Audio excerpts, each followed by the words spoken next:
सभी बच्चों का बहुत बहुत स्वागत है। आज हम देखेंगे कि महत्वपूर्ण फिजिक्स के जो क्वेश्चन है, क्योंकि बहुत ज़्यादा ही साइंस का जो क्रेज है वो बढ़ रहा है और किसी न किसी एग्ज़ाम में महत्वपूर्ण क्वेश्चन पूछे जाते हैं। तो आज हम जो है ये फिजिक्स की सीरीज लेके आए हैं। इसमें से देखेंगे कि कितनी महत्वपूर्ण क्वेश्चन हमारे बन कर के आ रहे हैं, उनको हम डिस्कशन करेंगे और इसके बारे में मैं सीरीज़ चला रहा हूँ। ठीक है, करंट अफेयर्स की भी सीरीज़ चल रही है या आपकी बाद से आप लोगों की फिजिक्स की सीरीज़ चल गई है। इसमें से मैं महत्वपूर्ण जो क्वेश्चन होंगे, इंपॉर्टेंट यानी एग्ज़ाम की दृष्टि से जितने भी क्वेश्चन होंगे उनको सॉल्व करने का पूरा प्रयास करेंगे। ठीक है, और जो भी मैथ का वीडियो आएगा और जियोग्राफी का भी आएगा, थोड़ी सी बीच में ब्रेक है लेकिन मैं चालू कर रहा हूँ जल्दी ही। ठीक है, चलिए आइए देखते हैं। इसमें से देख रहे हैं कि कार का मात्रक क्या होता है। मैं टू द पॉइंट चलूँगा, क्योंकि आप लोग अगर देखते हैं कि वीडियो देखने से क्या होता है कि हम पढ़ते बहुत हैं, लेकिन अगर वीडियो देख लेते हैं तो हमारे माइंड में बैठ जाता है और वो हमें अच्छी तरह से याद हो जाता है। चलिए, कार का मात्रक क्या होता है? कार का मात्रक आपका क्या होता है? जूल होता है। तो इसका जो करेक्ट आंसर हो जाएगा जूल हो जाएगा। क्या हो जाएगा? इसका जो करेक्ट आंसर आपका क्या हो जाएगा? जूल हो जाएगा। चलिए नेक्स्ट क्वेश्चन देखते हैं। प्रकाश वर्ष किसका मात्रक है? प्रकाश वर्ष किसका मात्रक है? यानी जो ये प्रकाश वर्ष है ये आपका दूरी का मात्रक है। किसका मात्रक है? ये आपका दूरी का मात्रक है। तो आपका इसका आंसर ए हो जाएगा। चलिए अगला क्वेश्चन देखते हैं। तीसरा है एम्पियर मात्रक है। किसका मात्रक है? प्रकाश वर्ष, प्रकाश तीव्रता का मात्रक है, विद्युत आवेश का मात्रक है, विद्युत धारा का मात्रक है, चुंबकीय क्षेत्र का मात्रक है। तो ये विद्युत धारा का जो मात्रक होता है आपका एम्पियर होता है। इसका करेक्ट आंसर सी हो जाएगा। निम्नलिखित में से कौन सा मात्रक नहीं है? ठीक है, तो इसमें से ये देखना है कि इसका कौन सा मात्रक के अंतर्गत नहीं आता है। इसको हम श्रृंखला को आगे बढ़ाते हैं, देखते हैं। निम्नलिखित में से कौन सा समय का मात्रक नहीं है? ठीक है, तो ये जो प्रकाश वर्ष है आपका, वो आपका दूरी का मात्रक है, इसलिए इसका करेक्ट आंसर आपका सी हो जाएगा। ठीक है, चलिए 5 नंबर लेते हैं। परसेक इकाई है। परसेक किसकी मात्रक होती है? दूरी की, समय की, प्रकाश की, चमक की और विद्युत बल की। किसकी होती है? ये आपका जो होता है ये आपकी दूरी की इकाई होती है। ठीक है, दूरी की सबसे बड़ी इकाई आपकी पार्सक होती है और इसमें जो है सबसे बड़ी इकाई होती है एक पार्सक बराबर क्या होता है? एक पार्सक बराबर होता है एक पार्सक बराबर होता है ये आपका 3.08 मल्टीप्लाई 10⁻16 मीटर होता है। तो इतना आपको याद रखना पड़ेगा। ठीक है, चलिए अगला क्वेश्चन लेते हैं। क्वेश्चन नंबर 6 है। निम्नलिखित में से कौन सा सुमेलित नहीं है? कह रहा है कौन सा, बताइए सुमेलित नहीं है। डेसिबल ध्वनि का मात्रक, ये भी सही है। आपका शक्ति का मात्रक, ये भी अशुशक्ति का मात्रक शक्ति होता है। ये समुद्री मील दूरी का मात्रक होता है। सेल्सियस जो होता है ये आपका करेक्ट आंसर हो जाएगा, क्योंकि ये जो मात्रक किसका होता है? ये ताप का होता है। किसका होता है? ताप का होता है। तो इसलिए आपको याद रखना पड़ेगा। आपका करेक्ट आंसर क्या हो जाएगा? यहाँ पर आपका सी हो जाएगा। चलिए अगला क्वेश्चन लेते हैं। ल्यूमेन किसका मात्रक है? अगला क्वेश्चन है ल्यूमेन किसका मात्रक है? ठीक है, ज्योति तीव्रता का तो कैंडेला होता है, ज्योति फ्रिस का मात्रक क्या होता है? ल्यूमेन। तो इसका जो करेक्ट आंसर आपका क्या हो जाएगा? बी आपका करेक्ट आंसर हो जाएगा, इसलिए आपको याद रखना है। चलिए अगला क्वेश्चन लेते हैं 8 नंबर का। पास्कल, पी एक इकाई होती है, आर्द्रता की होती है, दाब की होती है, वर्षा की होती है, तापमान की। तो इसका जो करेक्ट आंसर हो जाएगा बी हो जाएगा, यानी ये दाब क्या मात्रक होता है। चलिए अगला क्वेश्चन लेते हैं, यानी 8 नंबर में जो है पास्कल होता है। ठीक है, चलिए अगला क्वेश्चन लेते हैं। कैंडेला मात्रक है। कैंडेला किसका मात्रक होता है? ज्योति तीव्रता का मात्रक कैंडेला होता है। इसमें अपने आप दिखाई दे होगा ज्योति तीव्रता, यानी इसका जो करेक्ट आंसर हो जाएगा। ठीक है, देखिए बच्चों, इसमें जो दिया गया है पूरे एग्जाम पॉइंट से बहुत महत्वपूर्ण है, क्योंकि टोटल मैं जो बता रहा हूँ एग्जाम में आए हुए क्वेश्चन होंगे। इसके अलावा बहुत रेयर केस में जो क्वेश्चन होंगे जो कि एग्जाम में ना आए हों, लेकिन मोस्टली जो क्वेश्चन आए होंगे वो आपके एग्जाम में आए हुए होंगे। चलिए अगला क्वेश्चन लेते हैं।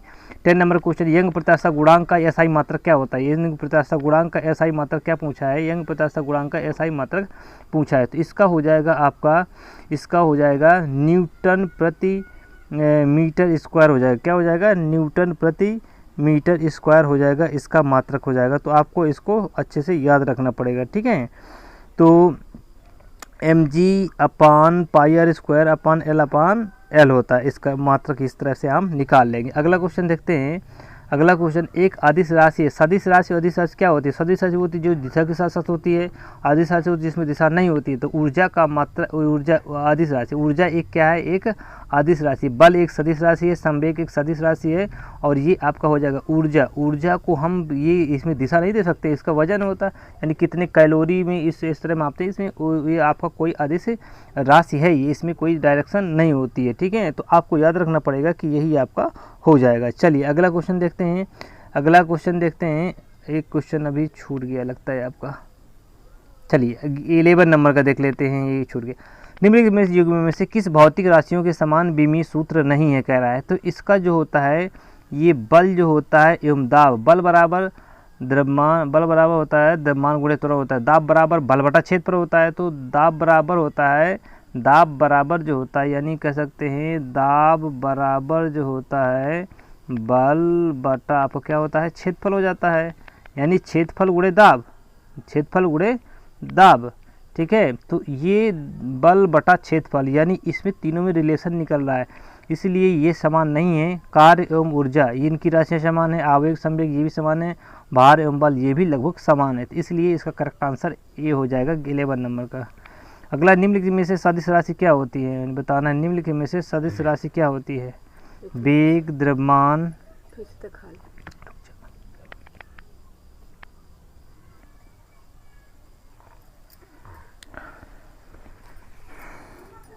निम्नलिखित में से सदिश राशि बताना है। तो सदिश राशि क्या होगी इसमें से? देखिए इसका जो करेक्ट आंसर ए हो जाएगा। क्या हो जाएगा? ए हो जाएगा। इसमें द्रव्यमान जो है क्या हो जाएगा? अदिश राशि होती है, और ये समय भी अदिश राशि होती है, लंबाई भी अदिश राशि, इसलिए वेग जो इसका होगा सदिश राशि हो जाएगी। चलिए 14 नंबर लेते हैं। 14 नंबर क्या कहता है कि पदार्थ के वेग और संवेग के अनुपात में कौन सी भौतिक राशि प्राप्त होती है। तो इसका जो करेक्ट आंसर हो जाएगा, संवेग बराबर द्रव्यमान गुणे वेग होता है। क्या होता है? संवेग बराबर होता है, संवेग बराबर होता है द्रव्यमान गुणे वेग, ठीक है। तो इसका जो करेक्ट आंसर हो जाएगा आपका सी होना चाहिए, ठीक है।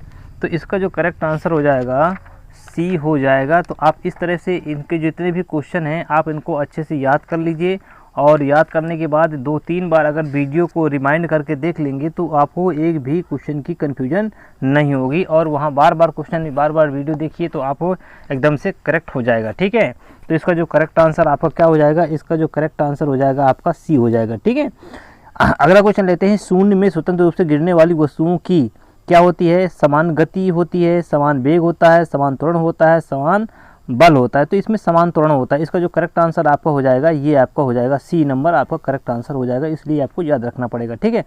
चलिए 15 कंप्लीट हो गया। त्वरण बराबर होता है, त्वरण जो होता है समान, त्वरण बराबर होता है यानी वेग बटा समय हो जाएगा, इस तरह से आप निकाल लेंगे। 16 का देखते हैं। 16 क्या कहता है? जब 2 किलोग्राम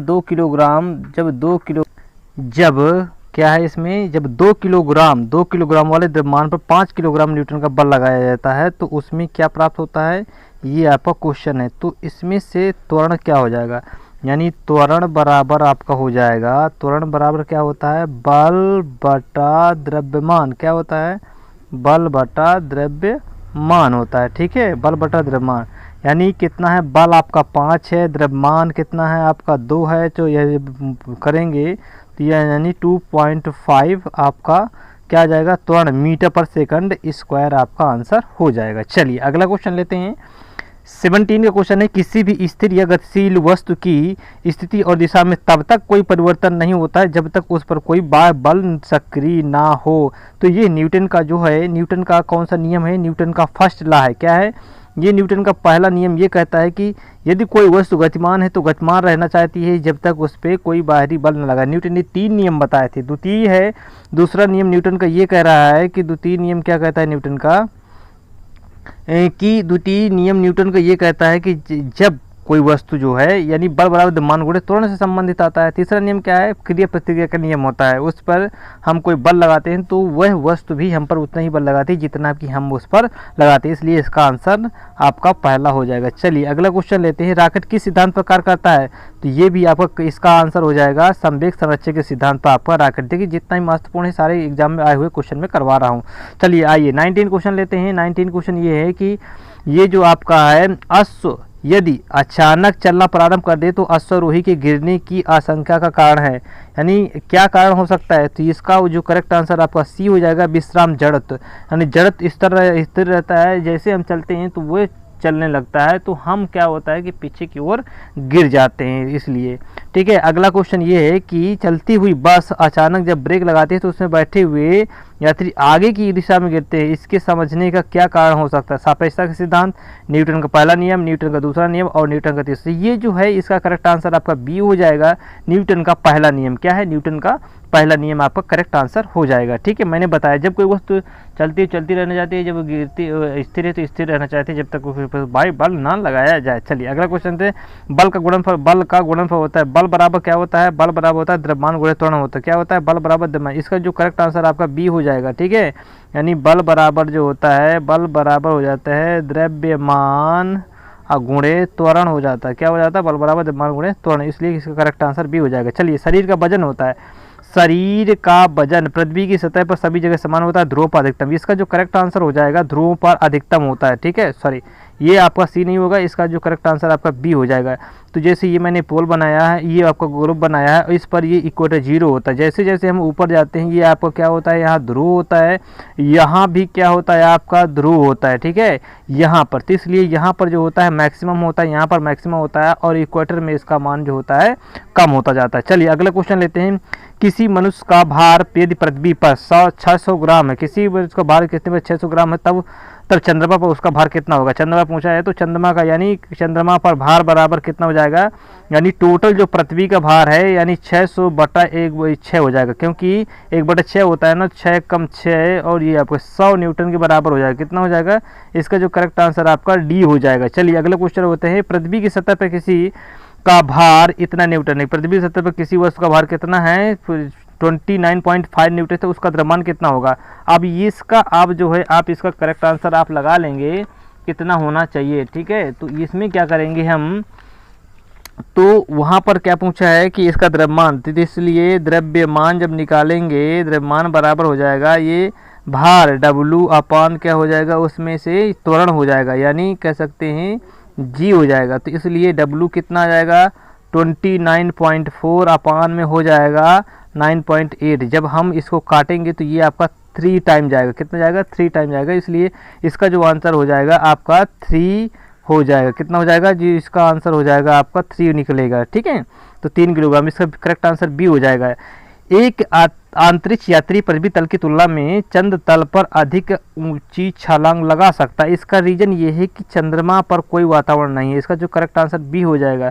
चंद्रमा पर कोई करोड़ वातावरण न होने के कारण वो आपका हो सकता है, क्योंकि वहाँ पर अगर कोई व्यक्ति जाता है तो वो छलांग ही लगाता है, वहाँ पर चल नहीं सकता, क्योंकि वहाँ पर वायुमंडल नहीं है इसलिए। चलिए अगला, 1 किलोग्राम राशि का वजन होता है, तो ये 1 किलोग्राम राशि का वजन होता है, करेक्ट आंसर इसका सी हो जाएगा, 9.8 न्यूटन के होता है। कितना होता है, 9.8 न्यूटन के होता है। चलिए अगला क्वेश्चन लेते हैं, 27 का है, जड़ अघूर्ण तथा कोणीय त्वरण का गुणनफल होता है, तो ये आपका हो जाएगा एक टार्क होता है, टार्क बराबर होता है जड़ अघूर्ण गुणे कोणीय त्वरण होता है। क्या होता है, ये एक टार्क के बराबर हो जाएगा। ठीक है, तो इसका जो करेक्ट आंसर हो जाएगा, मैंने आज 27 क्वेश्चन एक ही श्रृंखला में करा दिए हैं। अगला जो मेरा टॉपिक आएगा इसी का होगा, जो भी यानी मैं लगभग आपको 300 क्वेश्चन की श्रृंखला कराने जा रहा हूँ। ठीक है, तो इसमें से मैंने आज आपके 27 क्वेश्चन करवाया है, और ये मुझे आप कमेंट में बताइए कि ये किस तरह के क्वेश्चन है, महत्वपूर्ण क्वेश्चन हैं और हमारे समझ में आ रहे हैं नहीं आ रहे हैं, या मैं और इनको डिस्क्राइब करके बताऊँगा आपको। जैसे भी आप हो तो आप मुझे कमेंट के माध्यम से ज़रूर बताइएगा। करंट सीरीज़ में भी आप बता सकते हैं, कहीं भी मेरा वीडियो देखिए आप, उसके नीचे भी डिस्क्रिप्शन में आप दे सकते हैं, कमेंट बॉक्स में ज़रूर बताइए। ठीक है, थैंक यू दोस्तों, नमस्कार। आगे सीरीज चलती रहेगी। थैंक यू, धन्यवाद। ओके, जय हिंद।